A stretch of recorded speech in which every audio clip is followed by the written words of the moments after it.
రచయిత, మన సామాజిక కార్యకర్త రంగస్వామి గారు 2 నిమిషాలు మాట్లాడారు. అందరికీ జేబీ.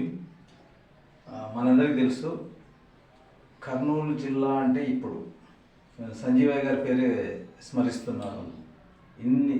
కొన్ని దశాబ్దాలు విస్మరించిన పేరు ఇప్పుడు వెలుగులోకి వస్తుంది. అది మనం ఆహ్వానించదగ్గ పరిణామమే.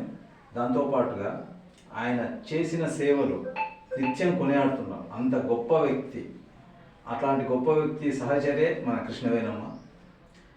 సో ఆమె మంత్రిగా నాకు తెలిసి కర్నూలు జిల్లాలో మొట్టమొదటి మహిళా మంత్రి. ఇంతవరకు కూడా ఎవరు మహిళలు మంత్రులు కాలేదనుకుంటారు. ఇది ఒక చరిత్ర. ఇట్లాంటివి మనం చెప్పలేకపోవడం మన దౌర్భాగ్యం. మనకందరికీ తెలుసు, ఆధిపత్య కులాల వాళ్ళు ఇంత ఉంటే ఏదో పెద్దగా ఎక్స్టెండ్ చేసుకుంటారు. కానీ ఇంత చరిత్ర ఉంటే కూడా మనం ఏమీ చెప్పలేకపోతున్నాం. కనీసం ఇది ఇట్లాంటి మంచి అవకాశం. ఇప్పుడు ఈమెను కూడా మనం వెలుగులోకి తీసుకురావాలి. ఎందుకు వెలుగులోకి తీసుకురావాలంటే మంత్రి కాబట్టి, మాజీ మంత్రి కాబట్టి ఇట్లాంటి వాళ్ళని నిరంతరం వెలుగులోకి తీసుకొని వచ్చే అవకాశాలని మనం అందిపుచ్చుకొని చేయాలని ఆ కార్యక్రమం Damodaram Sanjeevaiah charitable trust chairman Radhakrishna garu ఖచ్చితంగా నిర్వహిస్తారని ఆశిస్తున్నాను.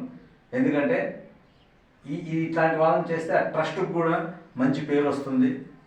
సర్వీస్ ఓరియంటెడ్గా ఉన్నారనే మంచి పేరు వస్తుంది. కాబట్టి ఈ విషయమై వాళ్ళు ఖచ్చితంగా మంచి నిర్ణయం తీసుకుంటారని అనుకుంటున్నాను. కృష్ణవేణమ్మకి మరొక్కసారి నివాళులు అర్పిస్తూ మీకు అందరికీ ధన్యవాదాలు. ధన్యవాదాలు. మీరు సూచనలు తప్పనిసరి